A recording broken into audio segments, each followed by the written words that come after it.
നമസ്കാരം.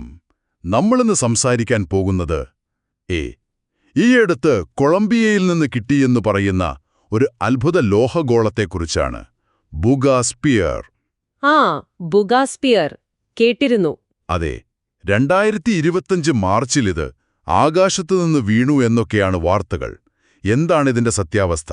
നമുക്ക് കിട്ടിയ വിവരങ്ങൾ വെച്ചൊന്ന് ആഴത്തിൽ നോക്കാം.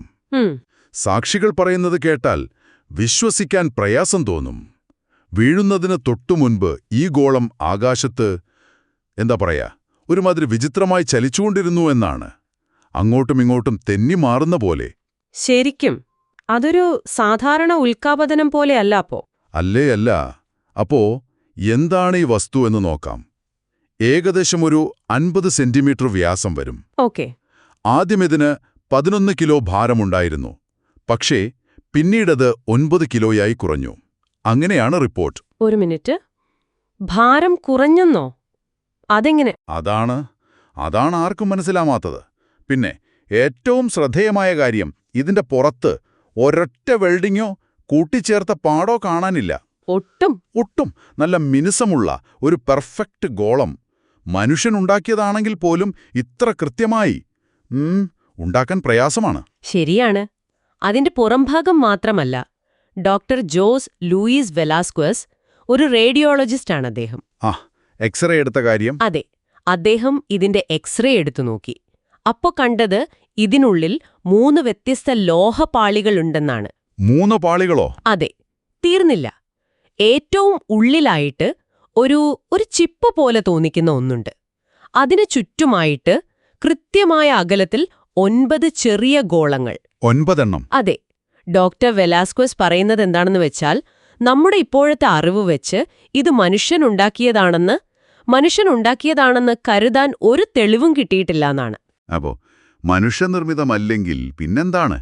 പ്രകൃതിദത്തമായി ഇങ്ങനെ ലോഹപ്പാളികളും ഉള്ളിൽ ചിപ്പും ഗോളങ്ങളുമൊക്കെയായി അങ്ങനെ രൂപപ്പെടുമോ? സാധ്യത വളരെ കുറവാണ്. അസാധാരണമാണത്. ഉള്ളിലെ കാര്യം പോലെ തന്നെ പുറത്തും ചില പ്രത്യേകതകളുണ്ടെന്ന് പറഞ്ഞല്ലോ. ഗോളത്തിന്റെ ഉപരിതലത്തിൽ ചില എഴുത്തുകൾ കണ്ടെത്തിയിട്ടുണ്ട്. പുരാതന ഐറിഷ് ലിപിയായ ഓഗം. അതോടൊപ്പം മെസപ്പൊട്ടേമിയൻ ചിഹ്നങ്ങളും. രണ്ടും ഒരുമിച്ച്? അത് വളരെ അപൂർവമാണല്ലോ. ഒഖം, മെസപ്പൊട്ടേമിയൻ. അതെ. ഇത് വെറുതെ ഒരു ഡിസൈൻ ആയിരിക്കുവാ, അതോ ഇതിലൂടെ എന്തെങ്കിലും ഒരു സന്ദേശം തരാൻ ശ്രമിക്കുന്നതാണോ? ചില കമ്പ്യൂട്ടർ വിശകലനങ്ങൾ പറയുന്നത് ഒരുപക്ഷെ അതൊരു സന്ദേശം തന്നെ ആവാം എന്നാണ്. മനുഷ്യന്റെ ബോധത്തെക്കുറിച്ചോ പ്രകൃതിയെ സംരക്ഷിക്കേണ്ടതിനെക്കുറിച്ചോ ഒക്കെയുള്ള എന്തെങ്കിലും സന്ദേശം. പ്രകൃതി സംരക്ഷണം. പക്ഷേ ആ സന്ദേശത്തിന്റെ കാര്യം അവിടെ നിൽക്കട്ടെ.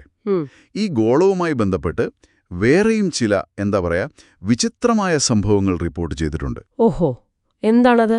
അതായത് ഇത് കൈകൊണ്ട് തൊട്ട ഒരാൾക്ക് പിന്നീട് കുറച്ച് ശാരീരിക അസ്വസ്ഥതകളൊക്കെ ഉണ്ടായത്രേ. ആണോ? പിന്നെ വേറൊന്ന്, ഇതിന്റെ മുകളിൽ ആരോ വെള്ളമൊഴിച്ചപ്പോൾ അതിൽ നിന്ന് പുക പോലെ എന്തോ പൊങ്ങി വന്നു എന്നും പറയുന്നു. വെള്ളമൊഴിച്ചപ്പോൾ പുകയോ? സാധാരണ ലോഹമങ്ങനെയൊന്നും ഇല്ല. സാധാരണ രീതിയിൽ അങ്ങനെ സംഭവിക്കില്ല. അപ്പോ എന്താണ് ആ പ്രതികരണമെന്നും ഒരു ചോദ്യമാണ്. തീർച്ചയായും. പക്ഷേ എല്ലാവരും ഇത് അന്യഗ്രഹത്തിൽ നിന്ന് വന്നതാണെന്നങ്ങ് ഉറപ്പിച്ചിട്ടുമില്ല, അല്ലേ? ഇല്ല. സാൻ ഡിയേഗോ യൂണിവേഴ്സിറ്റിയിലെ ഡോക്ടർ ജൂലിയ മോസ്ബ്രിഡ്ജിനെ പോലുള്ളവർക്ക് അവർക്ക് ചില സംശയങ്ങളുണ്ട്. എന്തുപോലത്തെ സംശയങ്ങൾ? ഇതൊരു പക്ഷേ വളരെ നന്നായി പ്ലാൻ ചെയ്ത് ഉണ്ടാക്കിയൊരു ആർട്ട് പ്രോജക്റ്റ് ആയിക്കൂടെ? അല്ലെങ്കിൽ ആളുകളുടെ ശ്രദ്ധ നേടാൻ മനഃപൂർവ്വം ഉണ്ടാക്കിയ ഒരു തട്ടിപ്പ്? സാധ്യതയുണ്ട്. നമ്മൾ ഓർക്കണം, കുറച്ചു കാലം മുൻപ് പെറുവിൽ നിന്ന് കിട്ടിയ ഏലിയൻ മമ്മികൾ വലിയ വാർത്തയായിരുന്നല്ലോ. ഓർക്കുന്നു. പ്രസക്തമാണ്. അതുകൊണ്ടാണ് ഡോക്ടർ മോസ്ബ്രിഡ്ജ് പറയുന്നത് ഇതിനെക്കുറിച്ച് ശരിയായ നിഷ്പക്ഷമായ ശാസ്ത്രീയ പഠനങ്ങൾ വേണമെന്ന്. ശരിയാണ്. ഗലീലിയോ പ്രോജക്റ്റ് പോലുള്ള സ്ഥാപനങ്ങൾക്കിത് കൈമാറി അതിന്റെ രാസഘടന, ലോഹങ്ങൾ, എവിടെ നിന്നാണ് വന്നത്, എങ്ങനെയാണിത് നിർമ്മിച്ചത് എന്നൊക്കെ വിശദമായി പഠിക്കണം. അല്ലാതെ ഊഹാപോഹങ്ങൾ വെച്ച് ഒരു നിഗമനത്തിലെത്താൻ പറ്റില്ല. തീർച്ചയായും. സമഗ്രമായ പഠനത്തിന് ശേഷം മാത്രമേ ഇതിന്റെ യഥാർത്ഥ സ്വഭാവം എന്താണെന്ന് നമുക്ക് ഉറപ്പിച്ചു പറയാൻ പറ്റൂ. അപ്പോ നിങ്ങൾക്കായി ഞങ്ങൾ പരിശോധിച്ച വിവരങ്ങൾ വെച്ച് നോക്കുമ്പോൾ ഈ ബഗോസ്ഫിയർ ഇപ്പോഴും ഒരു വലിയ ചോദ്യചിഹ്നമാണ്. അന്യഗ്രഹ സാങ്കേതിക വിദ്യയാണോ? ഒരു കലാസൃഷ്ടിയാണോ? അതോ ഒരു കബളിപ്പിക്കലോ? നിലവിൽ വ്യക്തമായ ഉത്തരം ആരുടെയും കയ്യിലില്ല. അന്വേഷണങ്ങൾ തുടരുകയാണ്. അതെ, കൂടുതൽ വിവരങ്ങൾ വരുമായിരിക്കും.